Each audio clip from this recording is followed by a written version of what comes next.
मैं अरुण पांडे आप सबका इस व्याख्यान में हार्दिक स्वागत करता हूं।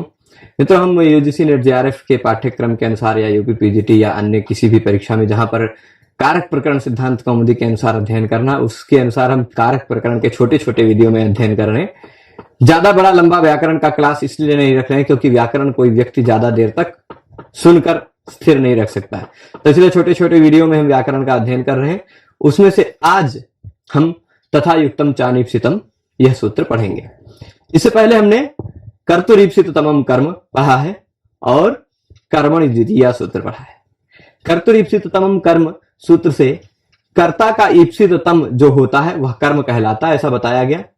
और फिर उसके बाद कर्मणि द्वितीया इस सूत्र के द्वारा कर्म जो होता है, कर्म प्रतिपादक जो शब्द होता है उसमें द्वितीया विभक्ति होती है, ये बताया गया। अब तथा युक्तम चानीप्सितम यह जो सूत्र दिखाई पड़ रहा है, यह कहता है तथा युक्तम च अनीप्सितम। हमने इससे पहले जो कर्तुरीप्सिततमम सूत्र पढ़ा था उसमें ईप्सित तम की बात थी, यह अनीप्सित की बात है। ईप्सित मतलब होता है जिसको सबसे ज्यादा चाहता है, चाहने वाला। अनीप्सित मतलब जो नहीं चाहिए, ऐसा अनभीष्ट, अभीष्ट नहीं, जो अभीष्ट नहीं है ऐसा वस्तु। तो तथा युक्तम का मतलब क्या है? तथा मतलब उसी तरह, युक्त मतलब जुड़ा हुआ हो, उसी तरह जुड़ा हो। किसी तरह मतलब जिस तरह कर्ता का ईप्सित तम जुड़ा था उसी तरह युक्त हो। तथा मतलब उसी तरह युक्त हो, जुड़ा हुआ हो। कौन? अनीप्सितम च। ऊपर कर्तुरीप्सिततमम कर्म सूत्र में कर्म है, उस कर्म को ले आइएगा, कार्य के सूत्र से कारकम को ले आइए, तो तात्पर्य क्या होगा? तथा युक्तम च अनीप्सितम कर्म कारकम। इससे पहले 49 नंबर सूत्र ही है कर्तुरीप्सिततमम कर्म, आप देख लीजिएगा, कंफर्म कर लीजिएगा। तो भाई कर्ता का जो ईप्सिततम है कर्म, वह जिस तरह क्रिया से संलग्न रहता है, वह जिस तरह क्रिया से संबद्ध होता है, उसी तरह तथा यानी उसी तरह यदि क्रिया से युक्त हो अनीप्सित भी, तो वह भी कर्म कारक कहलाता है। ठीक है, अनीप्सित भी कर्म कारक कहलाता। अब आप देखिएगा भाई, तो आप कहेंगे यदि आप केवल कर्तुरीप्सिततमम कर्म सूत्र पढ़ते तो आपको पता रहता कि केवल जो ईप्सिततम होता उसी की कर्म संज्ञा होती है, ईप्सिततम की ही।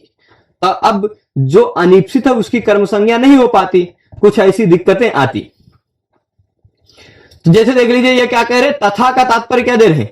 ईप्सिततमवत। तथा मतलब वत, समान, ईप्सिततम की तरह। तथा मतलब उसी तरह, यथा ईप्सिततमम युक्तम, जिस तरह ईप्सिततम युक्त है, तथा अनीप्सितम अपि युक्तम। यदि उसी तरह अनीप्सित भी युक्त हो, तथा युक्त हो, तो ऐसा अनीप्सित भी कारक कर्म संज्ञक होता है। कर्म संज्ञक होता है। क्या होता है? कर्म संज्ञक। तब देखिएगा क्या है भाई कर्म संज्ञा कैसे होगी, कैसे कर्म संज्ञक होता है, कैसे युक्त है, ये पहचानेंगे। ग्रामम गच्छन तृणम स्पृशति, सबसे पहला उदाहरण दे रहे हैं। ग्रामम गच्छन तृणम स्पृशति, यहां देख लीजिएगा, कोई व्यक्ति है, गांव जा रहा है, गांव जाते जाते तिनके को छू रहा है। गांव जा रहा है, गांव जाते जाते वो तिनके को छू रहा है। तो कौन है भाई? कौन? अभी आप सब प्रयागराज में रह रहे हैं, हो सकता है छुट्टी पड़ जाएगी, यहां से एग्जाम दे देंगे, एग्जाम पूरा होने के बाद फिर आपको गांव जाने को मिलेगा सालों बाद। जैसे कुछ हमारे साहब भैया हैं, उनको बहुत सालों सालों बाद जाने को मिलता है, उनका वियोग चल रहा है योग मेघदूत की तरह। तो जब गांव जाएंगे तो बहुत प्रसन्नता रहेगी। गांव जाना, अब देखिएगा, मान लीजिए साहब भैया हैं तो हम इनको ले आते हैं यहां उदाहरण में, क्योंकि इन्होंने कर्ता नहीं लिखा था तो हम कर्ता को भी लिख देते हैं। संतोषः ग्रामम गच्छति तृणम स्पृशति। ठीक, तो गच्छति में प्रथम सत्री प्रत्यय लग जाएगा।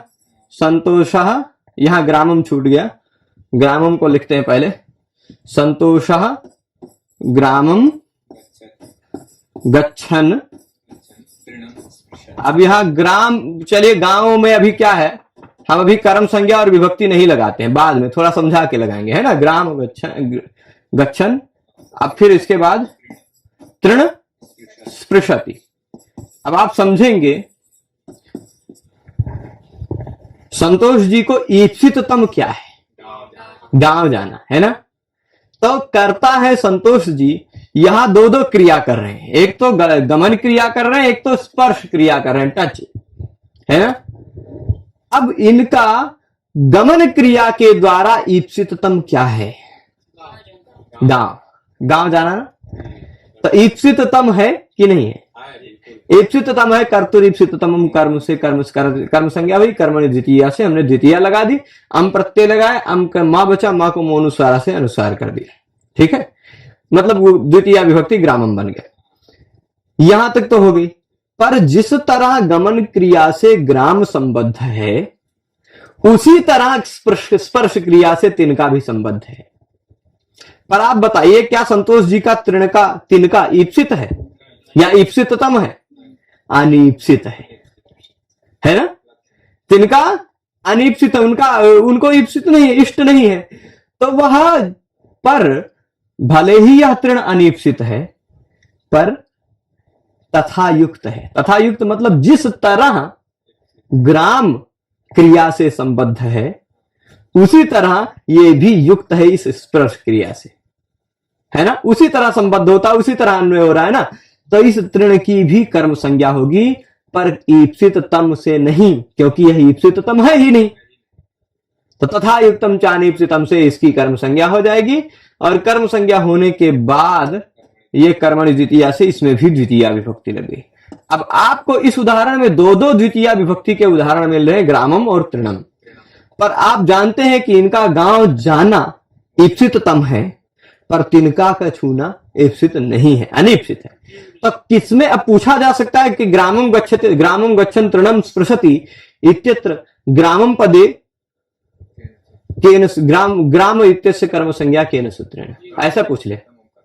आप इस उदाहरण को इस सूत्र में पढ़े हैं, और मान लीजिए कि हम जैसे कोई प्रश्न पूछने वाला, आपको कंफ्यूज करने वाला पूछ ले कि ग्रामम गच्छन तृणम स्पृशति उदाहरण में ग्राम शब्द में ग्राम शब्द की कर्म संज्ञा किससे हुई, ग्राम की कर्म संज्ञा किससे हुई, तो आप गड़बड़ ना हो जाए, इसलिए ध्यान दीजिएगा कौन ईप्सिततम है। ये ईप्सिततम है। तृण की तथा युक्तम चानीप्सितम से कर्म संज्ञा है, और कर्मणि द्वितीया से द्वितीया विभक्ति दोनों जगह है। द्वितीया पूछी जाए तो कर्मणि द्वितीया ही, ठीक है। फिर अब मान लीजिए दूसरा भी उदाहरण दिया है, चिंता मत कीजिए, ये उदाहरण उतना ज्यादा स्पष्ट नहीं था, पर यह उदाहरण ज्यादा स्पष्ट है। ठीक है, विसर्गवा नहीं लगाए थे, अभी लग जाएगा, वो करता था भाई। चलिए, संतोष जी का नाम मान लीजिए स्पृशति और गच्छति, ये स्पृशन, गमन और स्पर्श दोनों क्रिया कर्ता अर्थ में। गच्छन में क्षत्रिय प्रत्यय कर्ता अर्थ में था, स्पृशति में तिप प्रत्यय कर्ता अर्थ में था, कर्ता उक्त था, कर्ता में उक्त हुआ, प्रातिपदिकार्थ हुआ, प्रातिपदिकार्थ लिंग परिमाण वचन मात्रे प्रथमा से प्रथमा होगी, ठीक है। तो संतोष जी प्रथमा लगा दिए। अब इसके बाद देखिएगा, ओदनम भुंजाना विषम भुंगते, ये आपको नहीं खिलाएंगे प्रभु, नहीं, ये थोड़ा आपके लायक उचित नहीं है।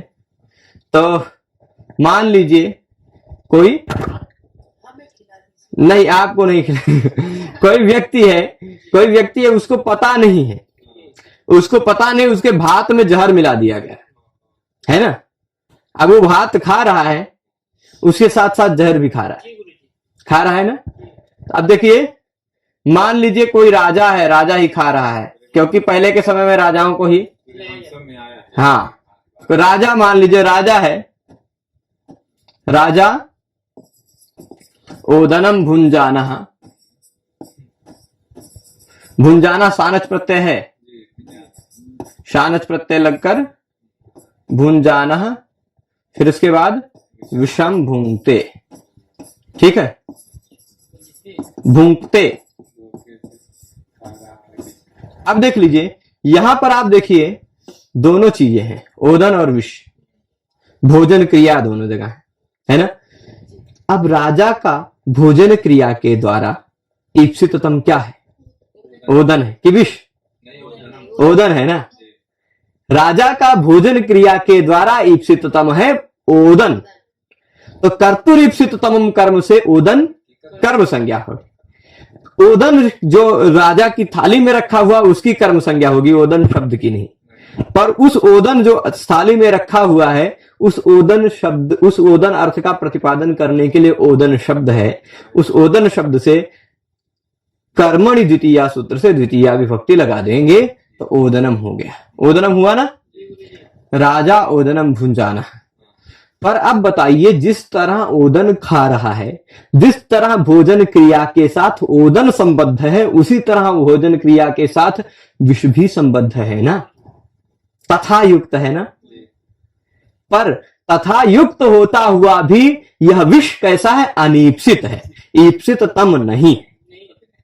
हो सकता है भाई किसी किसी के लिए, कोई कोई व्यक्ति होगा ईप्सित तम हो सकता है, बहुत परेशान हो गया है संसार से, कहेगा ई गोला पे हमको अच्छा नहीं लगता है ना, तो अब वो धरती अच्छा नहीं लग रहा है, बस तो जाना चाहता है कोई व्यक्ति, आत्मघाती व्यक्ति है कोई, तो उसके लिए ईप्सिततम हो सकता है ना।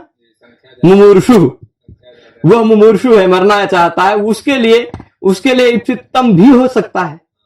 परंतु यहां इस प्रकृत उदाहरण में, जो प्रसंगवश उदाहरण दिया जा रहा है, इस उदाहरण में आपको स्पष्ट पता चल रहा है कि यह राजा का भोजन क्रिया के द्वारा ईप्सिततम केवल यही है, विष ईप्सिततम नहीं है।